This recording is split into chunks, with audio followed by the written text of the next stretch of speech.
Hello बच्चों, इस video में आपको पढ़ाने जा रहा हूँ MP board class 8 science model question paper set 2। Set 1 मैंने ऑलरेडी आपको एक्सप्लेन किया है, तो उसके लिए आप चैनल पर विजिट करिए तो आपको अवेलेबल हो जाएगा, या फिर आप प्लेलिस्ट पे सर्च करेंगे तब भी आपको मिल जाएगा।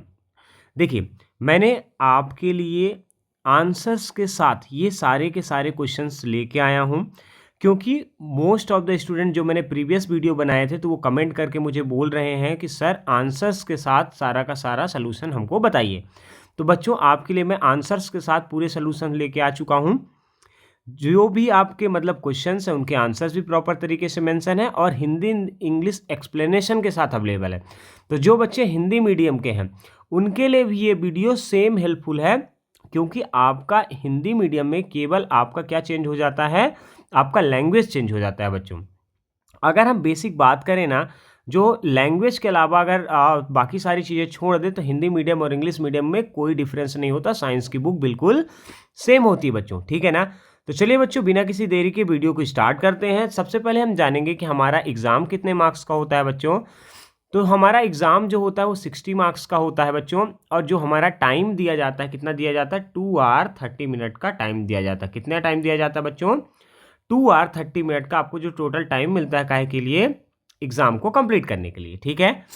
अब देखते हैं बच्चों, यहाँ पे जो हमारा पहला क्वेश्चन होता है, आप जैसे कि जानते हो तो 16 मार्क्स में से आपका 10 मार्क्स का ऑब्जेक्टिव टाइप क्वेश्चंस होते हैं, 12 मार्क्स के आपके वेरी शॉर्ट टाइप क्वेश्चंस होते हैं, 18 मार्क्स के आपको शॉर्ट टाइप क्वेश्चंस होते हैं, और 20 मार्क्स के आपके लॉन्ग टाइप क्वेश्चंस होते हैं बच्चों, ठीक है ना। 10 मार्क्स में से जो ये आपका ऑब्जेक्टिव टाइप क्वेश्चन है बच्चों, तो ऑब्जेक्टिव टाइप क्वेश्चन की अगर बात करें तो 5 मार्क्स का टिक द करेक्ट ऑप्शंस होता है और 5 मार्क्स का फिल इन द ब्लैंक्स होता है, जो कि आपके सबसे पहले पूछे जाते हैं, ठीक है बच्चों। तो चलिए वीडियो को स्टार्ट करते हैं। ये मैंने आपको एक नॉर्मल सा एक्सप्लेनेशन बताना चाहा। चलिए अब वीडियो को देखते हैं कि क्या कह रहा है। चलिए पहले क्वेश्चन को देखते हैं। मल्टीपल चॉइस क्वेश्चन, जैसे कि मैंने बताया बच्चों की मल्टीपल चॉइस क्वेश्चन कितने मार्क्स के होते हैं, 1 मार्क्स के सारे होते हैं। ये आपके किसी भी चैप्टर से पूछे जा सकते हैं। जो यहाँ पे मल्टीपल चॉइस क्वेश्चन है एग्जाम पॉइंट ऑफ व्यू से मोस्ट इंपॉर्टेंट है, ठीक है। तो चलिए पहला क्वेश्चन पढ़ लेते हैं बच्चों। देखिए, ये हिंदी मीडियम के बच्चों के लिए इसलिए हेल्पफुल है कि देखिए, मैंने पहले एक बार इंग्लिश में क्वेश्चन लिया है, फिर नीचे आप देखेंगे हिंदी में भी क्वेश्चन लिया है। तो उससे क्या होगा कि जो हिंदी मीडियम के बच्चे हैं हिंदी में पढ़ पाएंगे और देख पाएंगे, ठीक है। क्वेश्चन नंबर 1 देखते हैं। पहले leaves in area of the less water, which method of irrigation she must use to protect the water loss, and by what method waterfall the drops by drops directly near the root the plants। देखिए क्या बोल रहा है, question को आप समझने की कोशिश करिए। पहेली ऐसे क्षेत्र में रहती है जहां पानी कम है, ठीक है। वहां पानी की हानि को बचाने के लिए कौन सी सिंचाई की विधि का उपयोग करना चाहिए, और वह कौन सी विधि है जिससे पानी सीधे पौधों की जड़ों में के पास बूंद बूंद गिरता है, ठीक है ना। देखिए ये जो क्वेश्चन है ये इसका क्या था, ट्रांसलेशन था। तो ऐसा कौन सा सिस्टम होता है, ड्रिप सिस्टम होता है बच्चों। ये हिंदी मीडियम के बच्चों के लिए यहाँ पे लिखा है ड्रिप सिस्टम। ड्रिप सिस्टम में क्या होता है कि आपकी पतली पतली पाइप्स लगी होती हैं, वो क्या होती हैं कि डायरेक्टली जहाँ पे आप खेती करते हैं वहाँ पे स्प्रेड होती हैं, और वो आपके ड्रिप के थ्रू जो पेड़ होता है, तना होता है, वहाँ पे ड्रॉप बाय ड्रॉप पानी गिरता है, जिससे किसी भी तरीके का वेस्टेज नहीं होता है। चलें क्वेश्चन नंबर 2 देख लेते हैं बच्चों, क्या बोल रहा है। What happens when the contact between burning fuel and the oxygen broken। देखिए क्या बोल रहा है, जब जलते हुए ईंधन और ऑक्सीजन के बीच संपर्क टूट जाता है तो क्या होता है। देखिए यहाँ पे पूछ रहा है क्या होता है, तो इसका राइट आंसर क्या हो जाएगा बच्चों।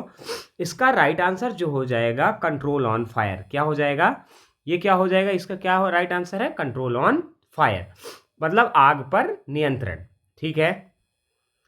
3 नंबर क्वेश्चन देख लीजिए बच्चों, क्या बोल रहा है 3 नंबर क्वेश्चन।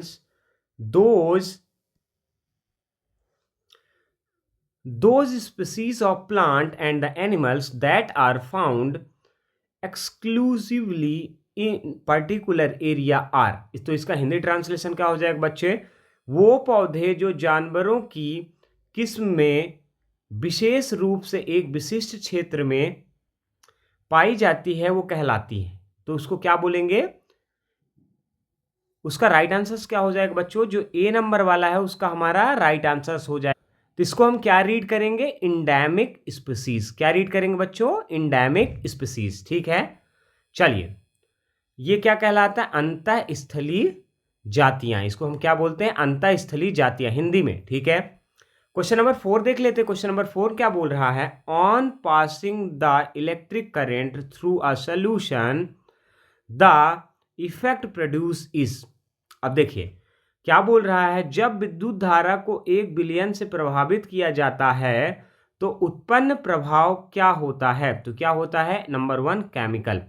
कौन सा होता प्रभाव, केमिकल प्रभाव होता है। इसको हम क्या बोलेंगे, रासायनिक प्रभाव बोलेंगे। ठीक है बच्चों, देखिए क्वेश्चन नंबर 5 देख लेते हैं। Which of the following does not cause the tsunami. ठीक है ना, वो क्या बोल रहा है, इसका हिंदी क्या ट्रांसलेशन हो जाएगा, इनमें से कौन सा सुनामी का कारण नहीं है। ठीक है ना, तो इसका सुनामी का कारण क्या नहीं है, लाइटनिंग। ये नॉट करके पूछा है बच्चों, ये नहीं पूछ रहा है कि कौन सा है। ठीक है ना, क्या पूछा, कौन सा नहीं है। तो देखिए ये इसका हिंदी क्या हो जाएगा, लाइटनिंग का बिजली हो जाएगा। ठीक है बच्चों, तो हमने सारे के सारे 5 जो थे ऑब्जेक्टिव टाइप क्वेश्चंस कवर किए बच्चों। इस तरीके से आपका पेपर पैटर्न रहेगा। फिल इन द ब्लैंक्स देख लेते हैं। जो फिल इन द ब्लैंक्स यहाँ दिखा रहा है 6 to 10 बच्चों, जैसा कि हम जानते हैं कि जो हमारा फिल इन द ब्लैंक्स होता है वो भी हमारा 5 मार्क्स का पूछा जाता है। कितने मार्क्स का पूछा जाता है, 5 मार्क्स का पूछा जाता है। तो पहला देख लेते हैं बेटा, पहला ये सारे के सारे 1 मार्क्स के होते हैं। ऐसे इंस्ट्रक्शन आपके पेपर में लिखा रहेगा। ठीक है ना, ये जो वहाँ पे लिखा हुआ है, ठीक है, आपको ये रीड करना है। तो क्वेश्चन नंबर 6 देख लेते हैं। Milk that comes in the packet is. जो मिल्क होता है, क्या बोल रहा है, पैक में आने वाला दूध डैश होता है। तो क्या होता है, तो इसका ब्लैंक क्या हो जाएगा बच्चों, पॉस्चुराइज्ड। क्या हो जाएगा इसका ब्लैंक, पॉस्चुराइज्ड। ठीक है ना, हिंदी में क्या बोलते हैं, पाश्चुरीकृत। हिंदी में क्या बोलते हैं, पाश्चुरीकृत। ठीक है, क्वेश्चन नंबर हमारा 7 देख लेते हैं। 7 नंबर क्या बोल रहा है, देखिए coal and the petroleums are the example of dash fuel. जो कोल एंड पेट्रोलियम होते हैं वो एग्जाम्पल किसके होते हैं, तो वो फॉसिल फ्यूल के एग्जाम्पल होते हैं। किसके एग्जाम्पल हो, तो इसका राइट आंसर क्या हो जाएगा बच्चों, इसका राइट आंसर हो जाएगा फॉसिल्स। ठीक है, चलिए नेक्स्ट क्वेश्चन देख लेते हैं। इसी का हिंदी ट्रांसलेशन देख लेते हैं। कोयला और पेट्रोलियम डैश ईंधन के उदाहरण है। तो नंबर 1 क्या हो जाएगा, जीवाश्म। यहाँ लिखा हुआ है ना, क्या हो जाएगा, जीवाश्म। 8 नंबर देख लीजिए। The part of the candle flame is. जो पार्ट है किसका, कैंडल फ्लेम होता है, डैश द हॉटेस्ट। ठीक है ना, तो the part of the candle flame is dash the hottest. तो क्या है, मोमबत्ती का लौह का वह भाग सबसे गर्म होता है। तो कौन सा होता है, बाहरी भाग। जो आउटर एयर होती है वो सबसे ज़्यादा क्या होती है, गर्म होती है। ठीक है बच्चों, और हिंदी में इसका क्या आंसर हो जाएगा, बाहरी भाग। 9 नंबर देख लेते हैं। The substance which do not conduct electricity are called. ऐसे सब्सटेंस जो कि नहीं कंडक्ट करते हैं क्या इलेक्ट्रिसिटी, वो क्या कहलाते हैं, बैड कंडक्टर ऑफ इलेक्ट्रिसिटी। इसको क्या लिखेंगे, बैड कंडक्टर्स। क्या बोलेंगे उनको हम, बैड कंडक्टर्स। तो ये वो पदार्थ जो विद्युत का संचालन नहीं करते उन्हें कहा डैश कहा जाता है। तो बैड कंडक्टर पहले वाले में, यहाँ पे वाले में क्या आ जाएगा, यहाँ पे आ जाएगा बैड कंडक्टर। इसको 2 पार्ट में डिवाइड कर लीजिए। ठीक है, ऑफ कॉल्ड क्या बोल रहा है, the substance which do not conduct of electricity. ये तो वहीं पे लिखा हुआ है ऑफ इलेक्ट्रिसिटी। ये सॉरी गाइज, ये मैंने इसको लिख दिया तो ये मिस्टेक हो गया। थोड़ा सा इसको इरेज कर देते, मुझे लगा कि ये फिलअप है। ठीक है, चलिए बच्चों, हाँ अब देख लेते हैं। The substance which do not conduct electricity are called. ये देखिए इलेक्ट्रिसिटी यहाँ पे लिखा हुआ है, यही बोला, ये ब्लैंक नहीं है, ये इलेक्ट्रिसिटी। आर कॉल्ड क्या कहलाएगा, बैड कंडक्टर। क्या कहलाएगा, बैड कंडक्टर कहलाएगा। वो पदार्थ जो विद्युत का संचालन नहीं करते हैं उन्हें डैश कहा जाता है।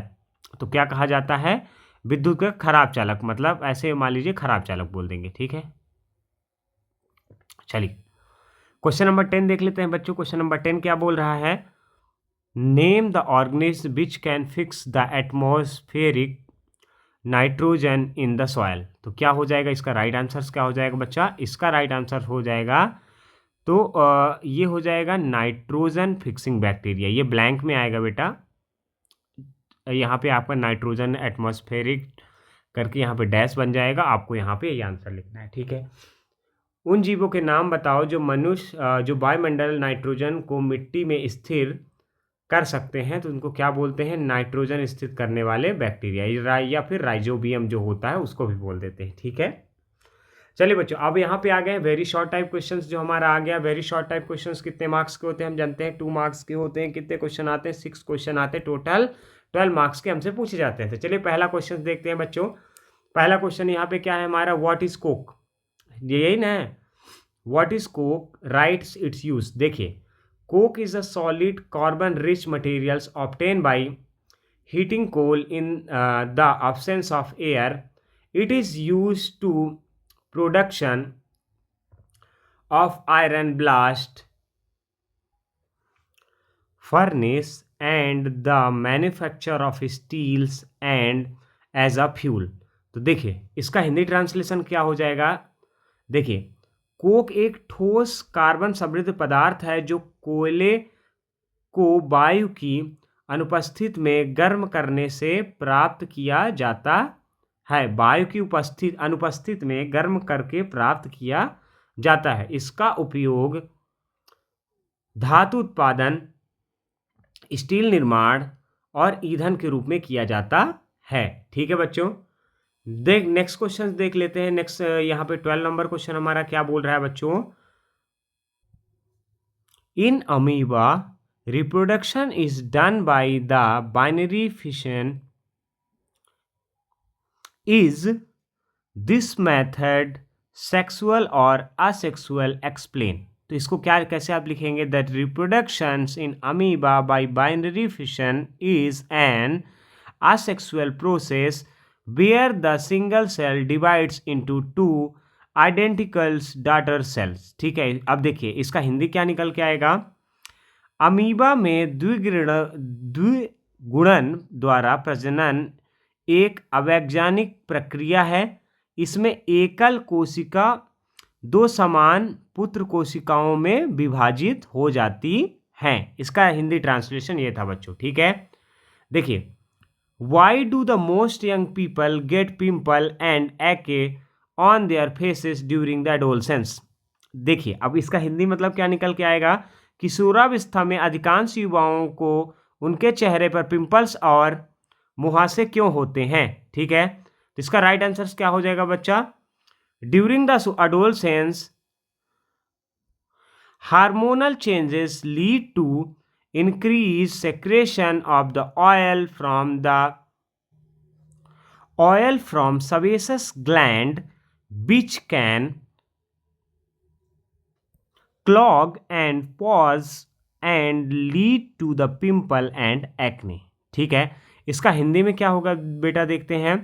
किशोर अवस्था में हार्मोनल बदलाव के कारण सेबेसियस ग्रंथियों से तेल का अधिक स्राव होता है, मतलब निकलता है, जिससे रोम छिद्र बंद हो जाते हैं और पिंपल और मुहासे होते हैं। ठीक है, 40 नंबर देख लीजिए। Why does a force arise between two objects? देखिए, तो इसका हिंदी में क्या मतलब? दो वस्तुओं के बीच में बल क्यों उत्पन्न होता है? तो इसका आंसर क्या हो जाएगा? A force arise between two objects due to the interactions between them. This can be due to the contact force like frictions or non-contact force like gravitational force. ठीक है, अब हिंदी में इसको देखिए क्या इसका मतलब निकल के आएगा? दो वस्तुओं के बीच के बल आपसी संपर्क से उत्पन्न होता है। यह संपर्क बलों जैसे घर्षण या अविनाशी बलों की अगर हम बात करें तो जैसे गुरुत्वाकर्षण के कारण हो सकता है। ठीक है, 50 नंबर क्वेश्चन देख लेते हैं बच्चों। 50 नंबर क्वेश्चन देखते हैं क्या होता है। Two combs made of the same materials are rubbed on your hair. ठीक है ना? When the combs are brought near each others, will these combs attract each others or repel? देखिए हिंदी में क्या? दो कंघियों जो समान सामग्री से बनी हैं आपके बालों पर रगड़ी जाती हैं। जब इन कंघियों को पास लाया जाता है तो क्या ये कंघियां एक दूसरे को आकर्षित करेंगी या दूर करेंगी, ठीक है ना। तो इसका आंसर्स देख लेते हैं बच्चों। आंसर्स क्या होगा, the comb will repel each others because they will have the same charge after being rubbed on the hair, resulting is like charges, ठीक है ना। अब देखिए क्या बोल रहा है बच्चों, इसका हिंदी मतलब क्या होगा, हिंदी मतलब इसका निकल, ये कंघियां एक दूसरे को दूर करेंगी क्योंकि बालों पर रगड़े जाने के बाद इनका विद्युत आवेश समान होगा, जिससे समान आवेश उत्पन्न होते हैं, ठीक है। चलिए क्वेश्चन नंबर 16 देख लेते हैं बेटा, क्या बोल रहा है, what is the difference between noise and music, can a musical sound ever become a noise. अब देखिए शोर और संगीत में क्या अंतर है, क्या कोई संगीत ध्वनि कभी शोर बन सकती है, तो इसका हो जाएगा, noise is unwanted and unpleasant sound while music is humorous and pleasant, ठीक है ना। चलिए सॉरी बच्चों, ये ह्यूमरस मैंने इसको रीड कर दिया, ये क्या है, हारमोनियस लिखा हुआ है, ठीक है ना। क्या लिखा हुआ है, हारमोनियस एंड प्लीजेंट।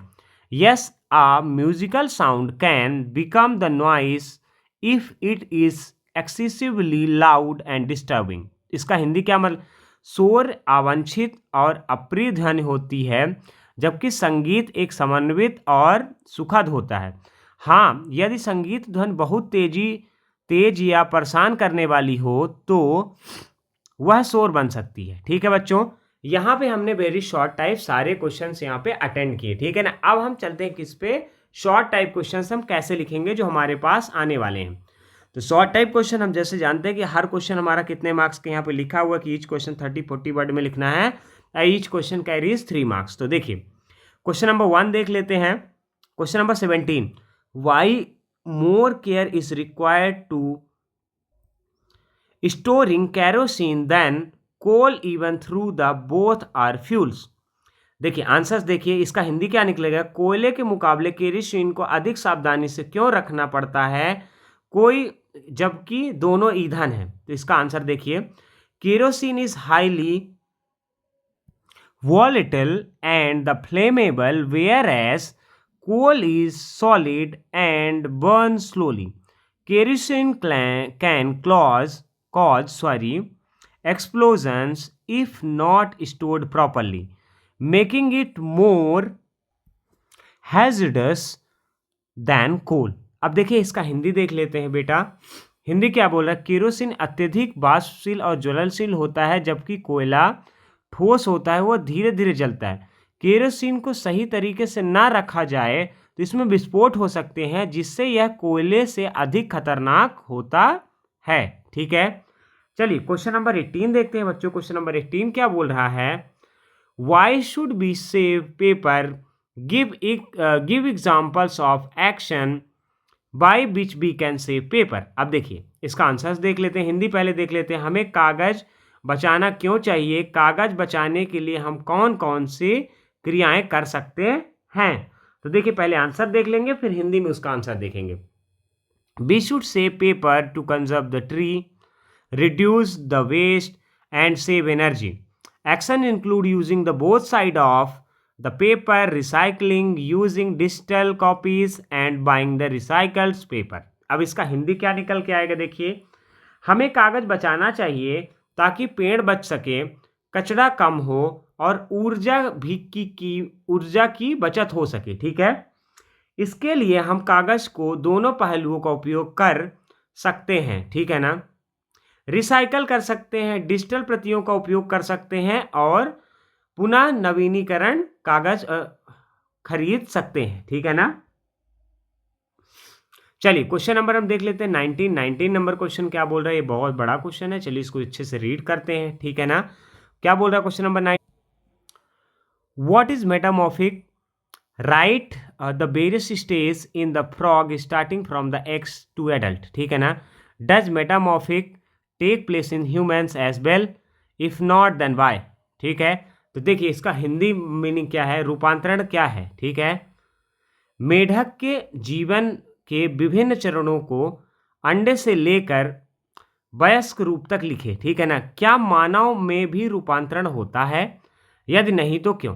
ठीक है, चलिए देखते हैं। ठीक है, तो इसका आंसर क्या हो जाएगा बच्चों?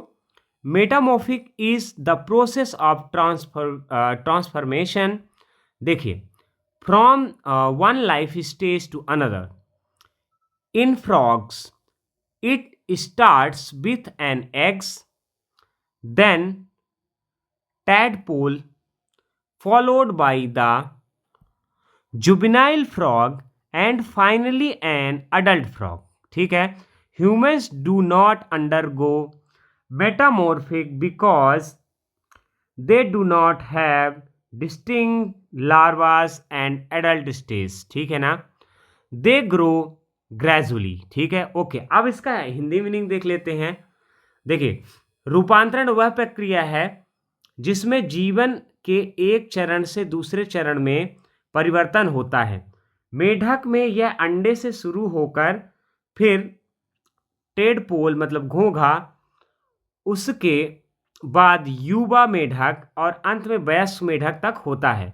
मानव में रूपांतरण नहीं होता है क्योंकि उनका विकास चरणबद्ध रूप से होता है, जिसमें स्पष्ट लार्वल मतलब लार्वा और वयस्क चरण नहीं होते हैं। ठीक है, क्वेश्चन नंबर 20 देख लेते हैं बच्चा। क्वेश्चन नंबर 20 क्या बोल रहा है? Right the name of the hormones produce by the following glands, right their functions also. ये ग्लैंड्स, 3 ग्लैंड्स के नाम लिखे हुए हैं, ठीक है ना। इसी के हिसाब से हमको बताना है। तो देखिए, पहले हिंदी में क्या हो जाएगा? निम्नलिखित ग्रंथियों से उत्पादित हार्मोन्स के नाम लिखिए, उनके कार्य लिखिए।